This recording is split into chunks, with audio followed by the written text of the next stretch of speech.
I realized really quickly that my kids' grief was gonna be really different than mine. At first, I think they were just terrified. They were looking at me thinking my mom has completely fallen apart, in addition to the fact that Phil was no longer there. I think kids need support because my sister was very attached to me. She was afraid that, this would happen to me, that I would die. So she was very afraid. So she wanted to be with me all the time and talk to me, and she wanted me to be her best friend. I think you have to talk to them. I've been with people, especially grandparents, that are taking care of their kids who've lost a parent, and they said, well, we just tell them that that's not something we're gonna talk about until they're older. And it's too late by the time they're older because they've built up these walls. The lessons that our children learn are caught. They're not always taught. And I knew that Kendall was watching me, and she was watching for my reactions to how we were going to climb out of this hole, this pit of despair. And I decided that, first of all, it's okay for our kids to see that their parents are human. So when I had days where I felt like crying or being quiet, I always communicated that to her. I always said, today mommy is really struggling. I think that's the biggest, the most important thing an adult can give a kid is permission to grieve, because so many of these kids don't feel like they should grieve. They feel like they need to be strong for their surviving parent, or they need to be strong for their siblings, or they need to, step up and buck it up. I never created an atmosphere where I sent the message that grief time is over. I'm not crying anymore because we have to be strong and it's time to be over it, because the message that a child gets is, well, I've got to put my grief away. And grief that is not acknowledged and dealt with is grief that will come back and bite you.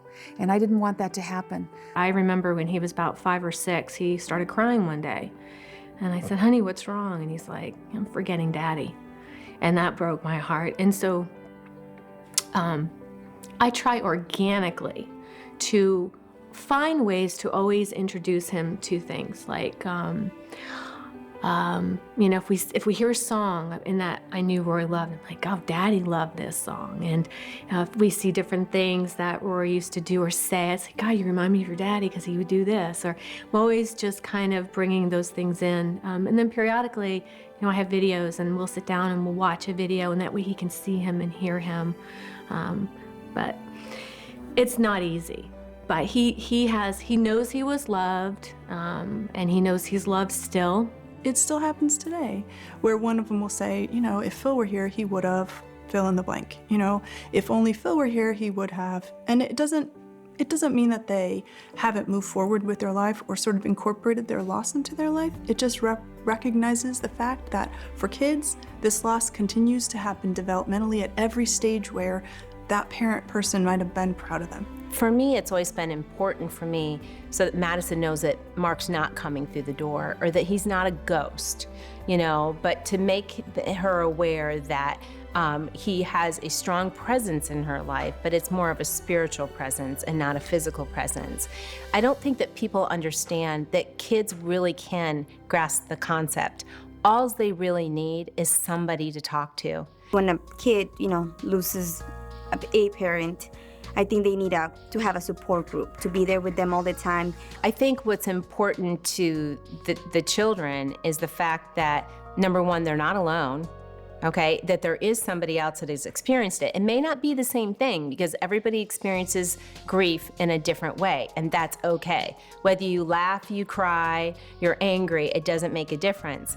But I think it's very important to the children that they're allowed to experience that with another child that has been through it. I think the other thing that's important is that we need to provide the kids with some caring adults besides the surviving spouse, because it's not that the surviving spouse doesn't want to help the kids, but they're grieving themselves. So we need to be able to provide caring adults. Children are very resilient. Children are very smart. They're not giving credit for dealing with things. And I think a lot of times the kids that can't deal with things are the children whose caregivers or parents or guardians say, no, we're not going to talk about that right now. I think it's very important to be open and to have conversation. And you can spark those conversations too.